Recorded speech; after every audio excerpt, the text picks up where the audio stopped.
One of David Benavidez's biggest strengths is his combination punching at mid-range. He uses a plethora of skills to manipulate his opponent's defense so that he could then attack around the weaknesses of those defenses. And let's take a look at some of them.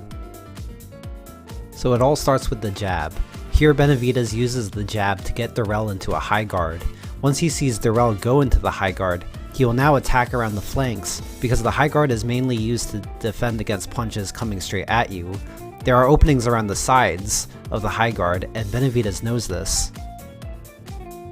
So you notice Benavidez takes a moment to analyze the situation and study the guard. He doesn't just start swinging wildly, he's confirming the guard in front of him from Darrell and calculating how to attack. So here's the attack. First we see a touch right hook around the guard to test Darrell's guard. So then we see Benavidez double touch the guard with his left hand and then sweep the right hook around the guard. So you see the double touch is actually used to tighten Darrell's guard by making him think the attack is coming up the middle. So Darrell tightens his high guard only for Benavidez to attack around it where it's weak. So then you see two quick punches up the middle, and you notice that the hook loosened up Darrell's guard so that Benavidez squeezes two punches up the middle of the loosened high guard. So not only is he switching up his punches from looping punches to straight punches, but he's also mixing them up between body and head. So Darrell is always in a constant state of confusion. They'll not only keep Darrell confused as to where the next punches are coming from, but they'll also influence his guard so that the next punches will go around the weaknesses of the guard the previous punches influenced.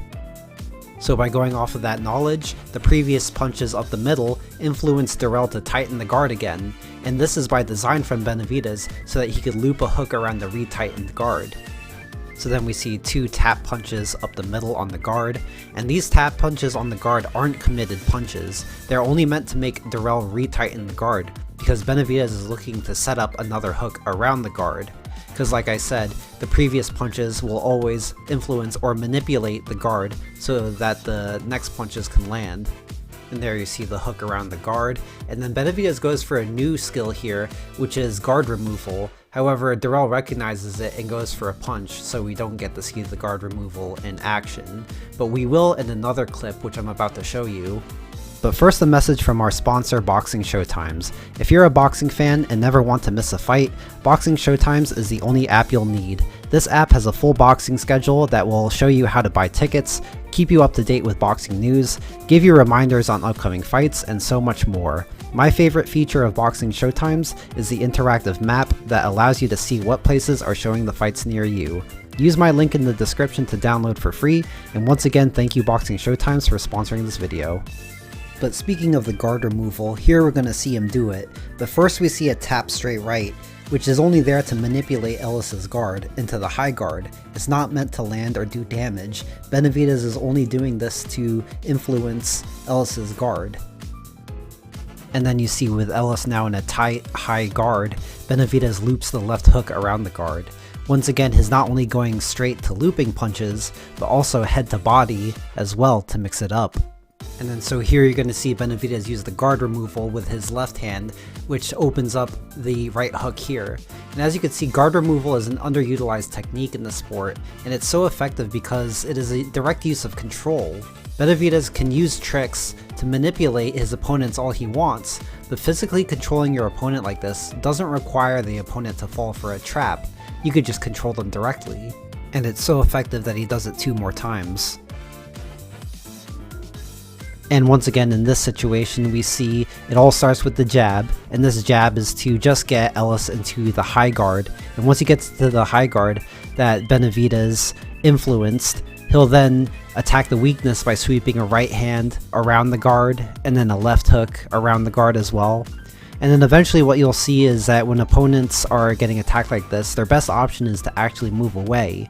So when he moves off to the side, you see Benavidez brilliantly just cuts him off with another hook, intercepting him as he goes. And lastly, this is the best clip of all. So in this fight, Kyron Davis was fighting out of the Philly shell defense. So when Benavidez pressured him to the ropes, he did something that was both unorthodox and genius. Benavidez would see Davis go into the Philly shell, and he would subtly switch southpaw. This is because the Philly shell isn't designed to deal with open stance matchups. Of course, there's nothing wrong with using the Philly shell in open stance matchups, but Benavidez switching southpaw to turn this into an open stance is a sudden switch that will serve to surprise Davis, since Benavidez has been fighting orthodox the whole fight, so it's going to throw him off with his next attack. So then you see the open stance southpaw jab from Benavidez has a clear opening on the Philly shell. And then you see he shoots this uppercut, which looks like it gets blocked, but the important thing is that Benavidez uses it to step around to the dominant outside angle to set up his attack, and this is important in an open stance match, especially with Davis on the ropes. And with the outside angle, Benavidez is able to smash through a left uppercut and then a right hook around. And you notice that Davis switched to the high guard in response to Benavidez switching southpaw, but since Benavidez already stepped to the outside angle, the dominant angle, he protected himself, and he was still freely able to get off the left uppercut between the guard and the right hook around the guard that the uppercut just tightened. So then you notice Davis smartly looks to exit out the open side, but Benavidez is ready to intercept him again, as you see he catches him with this hook. However, this intercepting punch from Benavidez was done rather sloppily, and usually in high-level boxing, sloppy punches get countered, so Benavidez smartly goes into glove control to not only keep himself defensively responsible from a possible counter, but it also allows him to keep his attack going by not allowing Davis to attack back, or even defend how he wants. He's being completely controlled by Benavidez here, and this is absolutely genius. So then you see Benavidez finish the combination by forcing his glove between the guard to force it open so he could throw an uppercut and then a hook around the tightened guard once again. And switching southpaw was actually a tactic Marcos Maidana did against Floyd Mayweather in his rematch when Mayweather was against the ropes to land some punches. And that's going to do it for this one. David Benavidez is back in action tonight against Caleb Plant in one of the most anticipated matchups of the year. And if you want to bet on that fight, be sure to use my BetUS link in the description. It'll also go towards helping out the channel. And once again, thank you to all my patrons for continuing to support the channel. Jason McKeenan, Grant Gabriel, Albert Chen, Jeff, Dmitry Drozdov, Andre, Gostalegeza, Mark Price, Marshall Bott, Swaz Naber, Jesus Galindo, Tal Lane, John Stroll, Justin Butler, as well as my channel member, Hot Pocket Maestro. You all keep the channel going, and I'll see you guys all in the next one. Thank you all for watching.